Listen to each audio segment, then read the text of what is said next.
The West is big, and this channel is dedicated to helping you explore it. The fall through the spring is a great time to visit one of my favorite places, Moab, Utah. During the summer, many places are loved to death, forcing the Park Service to require reservations for some parks, including Arches. I've been to the area several times, and this year I went both in June and in October. In June, the rooms were more available and cheaper, but it was hot, and I still couldn't get a reservation for Arches. In October, it was very expensive, but the temps were better, but I still couldn't get an Arches reservation. But that gave me time to explore places that were new to me. That's my actual foot in a dinosaur footprint. I hope this video will encourage you to plan a visit to a park when you don't need a reservation. And that's what I'm doing. This is a comprehensive guide to Moab. This little town of less than 5,000 attracts millions of visitors each year from around the world. Arches is the biggest draw, but there are many more reasons to come. I'll take you to two very different districts of Canyonlands. One is an island in the sky, with several viewpoints to the canyons below that were carved by the Green and Colorado rivers. Some of them look down on the Needles district, where we'll go to see where the ancestral Pueblo left their mark, and we'll hike to a place where they stored their crops. I'll show you how the Schaefer Trail provides relatively easy access to the backcountry, if you have the nerve. And we'll watch the sunrise in one of my favorite places. On another morning, we'll go back in time to walk where those giants once did. This is a road trip, so I'll show you some of the places I stopped to rest along the way. And rest stops are nothing new. We'll also visit a 140-year-old rest stop that was used by pioneers on a stagecoach line. You can use your wheels to see the scenery, including the self-propelled type, as well as the big, knobby, tired variety. But there are also short and long hiking trails. You can float lazily through a canyon, or not so lazily on the Colorado River. For those who like heights, there are 500-foot cliffs, and the Fisher Towers just waiting to be climbed. And you can even learn about geologic and human history. The town of Moab is quite a little gem, with accommodations for the budget camper, as well as for those looking for a place that's as special as the scenery. There are restaurants of all types, and even a few night spots. And if you didn't bring your mountain bike, 4x4 or other gear, you can rent it all here. The area has become so popular that you now need a reservation just to enter Arches National Park, and they can be hard to get. But I'll tell you how to get one. This is a long video, and I don't expect most of you to watch it in one sitting. Though I do encourage you to skip to the next segment if you get bored with one of them, and to come back later to finish it. This is one reason why it's a good idea to subscribe to my channel, and to click that like button. In the past, some have even donated actual money as a thank you for helping them plan their trip. This, of course, is very appreciated and extremely helpful. But it's not quite as easy as something that's almost as valuable, clicking that subscribe button. And doing so will make it easier to come back to this video and to watch over 100 other video guides on my channel. I know many of you are planning a road trip to all of Utah's mighty 5 national parks. And of course, I've produced a video to help guide you on that journey. It covers all the parks, and if you're going to the rest of Utah, it will definitely help you plan your trip. You can drive all the park's roads in just a 36-mile round trip, and they take you to many of the park's best features.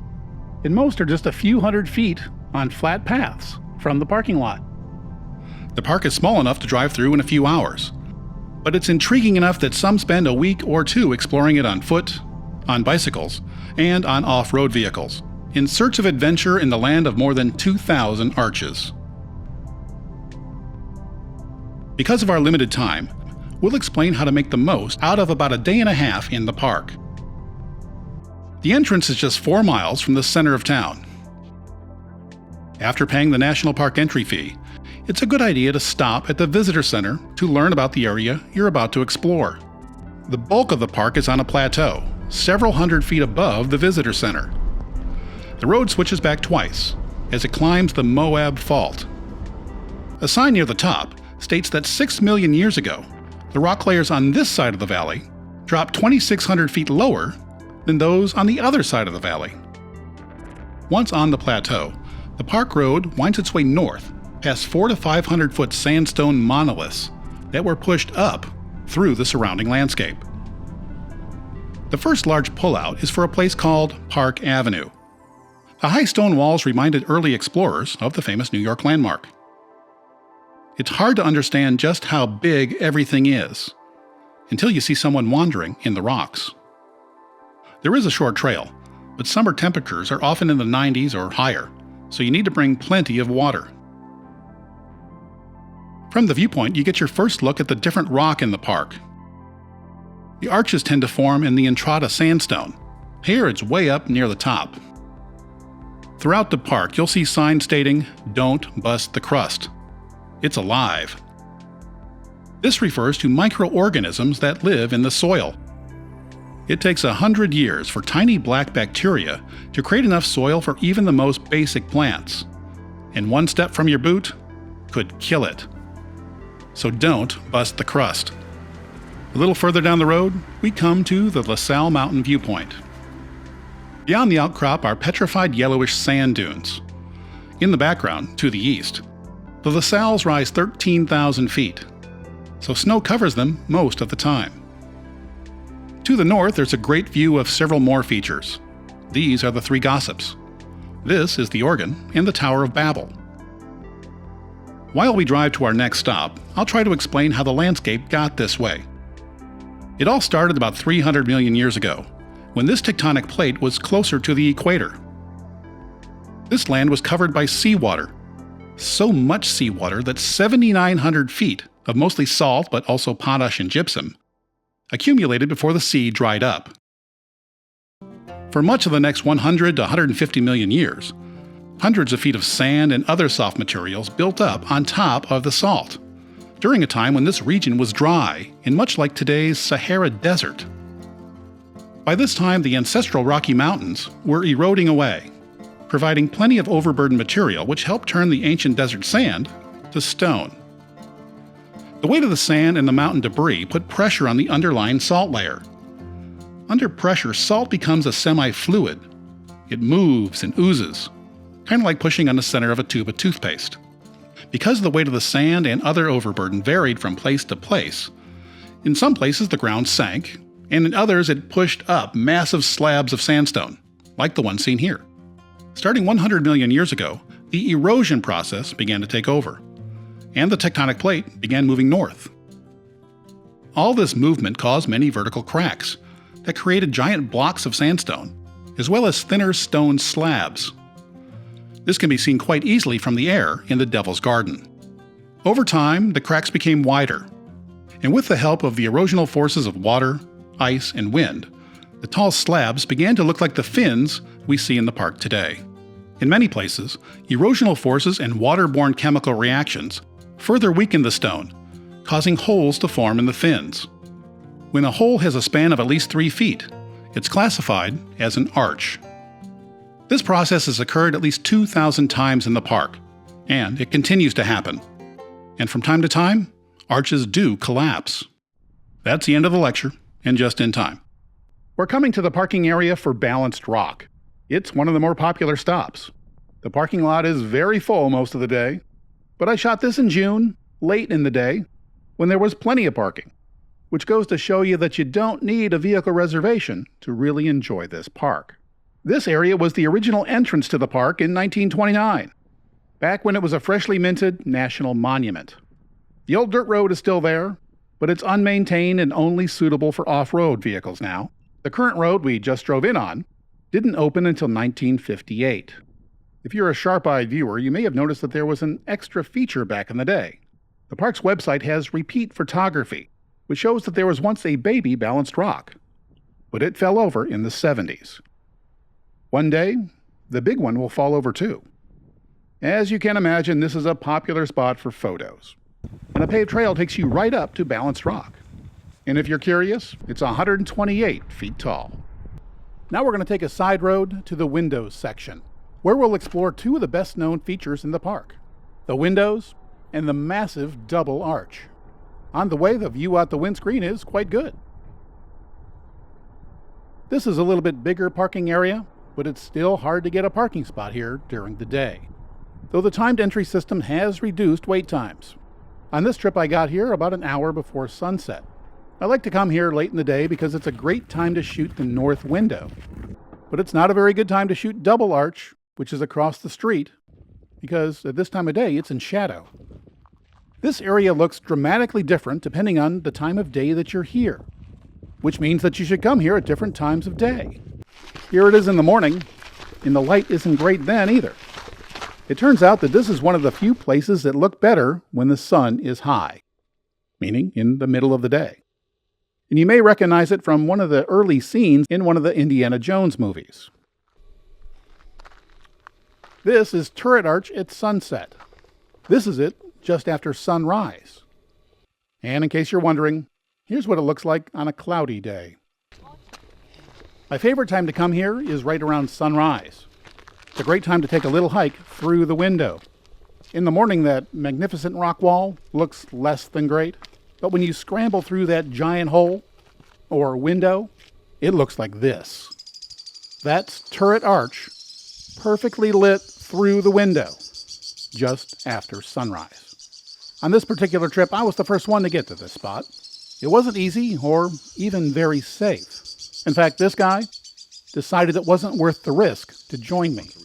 It's a spot that's big enough for only 1 or 2 tripods. When you're lucky enough to be here, you just can't help but applaud Mother Nature's artistry and wonder how time, wind, and the occasional sprinkles of rain created such an iconic view. Being here is one of my favorite memories of all my trips to Arches. We're back on the main park road now, where sites like this are common. I try to stop at all the viewpoints. This is the parking area for Panorama Point. At sunset, I was the only one here. There's a nice view of the road. But there's an even better one in front of whatever this weird formation is called. The sound of silence made it even better. A further 2.5 miles down the road, we take another side road to the most famous arch in the park, Delicate Arch. It's the one on the Utah license plate. With the help of Google Earth, you can see that the lot isn't very big. And this one is crowded all of the time, especially near sunset, because that's the best time to see this famous arch. But before we go there, I'm going to show you a little secret. When this lot is full, there's another way to see the famous arch. A further mile down the side road, there's another parking lot. It's for the lower Delicate Arch viewpoint. The view from the lot is pretty good, but a short hike gets you to many better spots. For some reason, I didn't shoot any video while I hiked. I just took some stills. But you can see it's a pretty spectacular spot. The sandstone cliffs are nearly as impressive as the arch. And no, you can't get very close to the arch here, and because of that, it's kind of hard to judge its scale. But it is an amazingly odd bit of landscape that would make the hike worthwhile, even if the arch wasn't there. I've been up here a few times and in different lighting conditions, and it never disappoints. If you keep on going, at one spot, you're actually above the top of the arch, looking down on it and the bowl it sits in. But let's face it, when you get all the way to Arches, you want to stand right next to Delicate Arch. Again, Google Earth is going to help us show the trail. The first point of interest is not far from the parking lot. It's an old cabin. It was built by John Wolfe and his son, who migrated here from Ohio in 1888. They managed to graze cattle here for over 20 years. They also grew a few crops by damming a nearby spring. His wife finally brought the rest of the family down in 1906. But after just 2 years, she had had enough of living in this little one-room cabin, so they all moved to Moab. There's more to see before we go to the arch. Just after crossing the footbridge, take the little trail to the left to see some ancient rock carvings called petroglyphs. And some of them are very old, but some are more recent, as you can see that there are people on horses. And of course, horses didn't get here until the Spanish did in the 1500s. It doesn't take long to get to the petroglyph panel, and it's well worth taking this little side trip. The main trail to the arch is only about 1.5 miles long, and it rises about 500 feet. You're on slick rock the whole way. And by the way, slick rock isn't slick, unless it's wet, At times, the trail is hard to see. This is a cairn. Don't build your own, but following them is the best way to get to Delicate Arch. It gets interesting near the top, and at one point, it's on a narrow shelf. And when you turn the corner, there's a great view of the 52-foot-high symbol of Utah, Delicate Arch. You can walk right up to it, or even under it.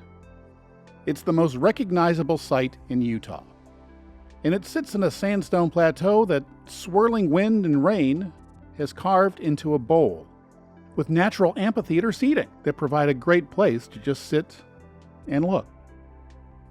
The LaSalle Mountains provide the backdrop, and at sunset, this is the perfect place to be. It's not bad after dark either.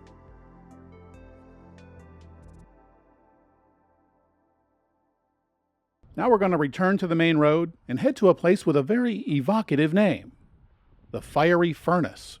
There we'll find a nice hiking trail that's really more of a maze. Arches isn't much of a hiking park. Most of its sites are near the road or require just a short walk. The Fiery Furnace is different. It's hard to tell from the ground, but it's really like a maze, and it's very easy to get lost in there. You can't hike it without a $10 permit or a ticket for a ranger-led hike. And you can't get one of those solo permits without first being trained on how to navigate the labyrinth that is the Fiery Furnace. And they are serious about it. So for most of us, the best option is to get a ticket for a ranger-led hike. These hikes are offered from spring through the fall, and the tickets are $16 each. But they can be hard to get. But that wasn't the case this August. On my last 2 June trips, the tickets were sold out. So it's been a while since I've been able to walk through the Fiery Furnace. So now I'm going to show you a video that's made by the Park Service. Hi, I'm Rob Lorenz at Arches National Park. Arches is known for its vibrant color, whimsical shapes, and vast desert landscape. In this jubilee of red rock and blue sky, the Fiery Furnace takes its place as one of the more unique attractions of the park. Its long parallel rows of alternating canyons and fins create a maze of rock that, when seen from above, makes it seem like the landscape's been scraped with a giant rake. Here at ground level, this wonderland of rock beckons visitors seeking shade, solitude, and adventure. Because the Fiery Furnace harbors rare plants and fragile soils in a confined area, the National Park Service limits the number of people that can enter it each day. In order to visit the Fiery Furnace, you must obtain a permit at the visitor center or join a ranger on a guided walk. However, a guided walk through the Fiery Furnace isn't for everyone. The tour route is roughly 2 miles long and takes about 3 hours to complete, so a moderate level of physical fitness is needed. Along the way, you'll encounter a few body-scraping passageways, exposure to steep drop-offs, lots of rock scrambling, and tricky sections that require using your hands, feet, and even your rear end to maneuver. While injuries are rare, some areas may make people with a fear of heights or narrow spaces uncomfortable. Due to the difficulty and length of the tour, children under 5 years of age are not permitted. Believe it or not, there are absolutely no water fountains, snack machines, or bathrooms in the Fiery Furnace, so you'll have to make do with whatever you can carry from the trailhead. Speaking of which, you should plan on bringing at least 1 quart or liter of water, a snack, some sun protection, and an extra layer of clothes. Scared yet? You shouldn't be. You'll forget all these minor inconveniences once you're winding your way through this improbable landscape of fins, spires, and hidden arches. Fiery Furnace tours are offered daily from March through October, and tickets are usually purchased online. Now, these walks often fill up a couple months in advance, so it's best to plan early to reserve your spot. On behalf of the National Park Service, we hope you join us soon in the Fiery Furnace.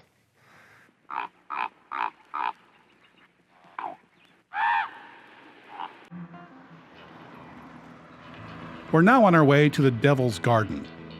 On the way, you may want to stop at Skyline Arch. It's one of the biggest in the park. As you might expect, it's also hard to find a parking spot in the Devil's Garden. If you find a spot, take the easy hike to the largest natural rock span in the world. The trail is sandy, and on hot days the trip can be tiring, so it's always a good idea to bring plenty of water. Soon, there's a view of fins in the distance. About a mile in, the trail forks to the left, and you can see the largest natural rock span in the world, Landscape Arch. In the afternoon, it's in shadow, but in the morning, it's lit. From base to base, it's 306 feet across. And no, you're not allowed to walk across it. Many years ago, a man died trying. Beyond Landscape Arch, there are many more arches along the trail. At about the 3-mile point, you get the chance to walk on top of a fin. It's a pretty unique experience.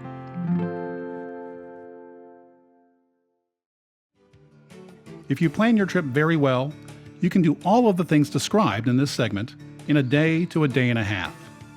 Although weather and crowds may force you to improvise. But no matter what you do, I'll bet that arches will be one of the highlights of your Grand Circle trip. For those of you interested in photography, here's a review of my favorite photo ops in the park. In addition to a good camera and tripod, you should also have an app on your phone that tells you where the sun will be at any time, anywhere. I use Helios for the iPhone. You should scout your locations on the phone before you start your trip. Around noon, most of the wall is in the sun.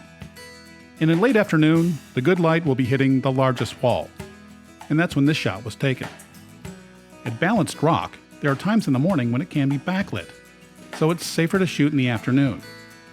The snowpack LaSalle Mountains will also be lit in the afternoon. As we said, it's best to shoot the back side of the north window just after sunrise. But the side facing the parking lot looks great in the afternoon. Often tour groups of up to 20 people are here well before sunrise, leaving no room for many who want to get to this spot. This shot was taken near the windows. All I did was turn around and point the lens towards Double Arch. The main park road looks great in the late morning to early evening when heading north into the park. Going in the other direction, it's backlit in the evening. The best light is also on the fiery furnace in the afternoon and evening. To capture Landscape Arch in the sun, you'll have to hike a mile or so in the morning. In the afternoon, it's backlit, and it's even hard to see the arch. The best time to shoot Delicate Arch is at sunset. If the weather's nice, there will be a crowd, but there are plenty of good places to put your tripod. But still, it's best to be early. Again, remember to scout the location using a map or preferably a tool like Helios on the iPhone. It will tell you when and where the sun will rise and set. It'll really help you get a nice shot. Well, I hope that gives you an idea of why you need a reservation ticket just to get into Arches. It really is an amazing place. But you do need one of these tickets to get into the park, and the Park Service has made a video to tell you how to do it. Hi there. If you're planning to visit Arches between April 1st and October 31st, you'll need to purchase a timed entry ticket to enter the park between the hours of 7 a.m. and 4 p.m. Tickets will be released on the first of the month, 3 months in advance. In order to visit, follow these 2 steps. Secure timed entry tickets in advance. Timed entry tickets will only be available online or over the phone from recreation.gov. Purchase your park pass or pay the entrance fee when you arrive. We encourage you to plan ahead and be prepared well before your visit. If you didn't get a reservation in advance, a limited number of next day tickets will be released at 6 p.m. Mountain Time daily. Just remember, you can only get these over the phone or on recreation.gov. Tickets will not be available at the entrance station. Didn't get a ticket at all? You can still enter the park before 7 a.m. and after 4 p.m. daily. Timed entry tickets help evenly pace visitation into the park to lessen congestion and improve visitor experiences. For more information, including step-by-step instructions, a full ticket release schedule, and frequently asked questions, visit go.nps.gov/Arches ticket. See you soon. I've put all my Moab videos into a playlist, and our next one takes us to the second most visited park in Moab, Canyonland National Park's Island in the Sky. It has beautiful views of the canyons carved by the Green and Colorado rivers, including one that features an arch. and then I dare to take the fun way back to Moab.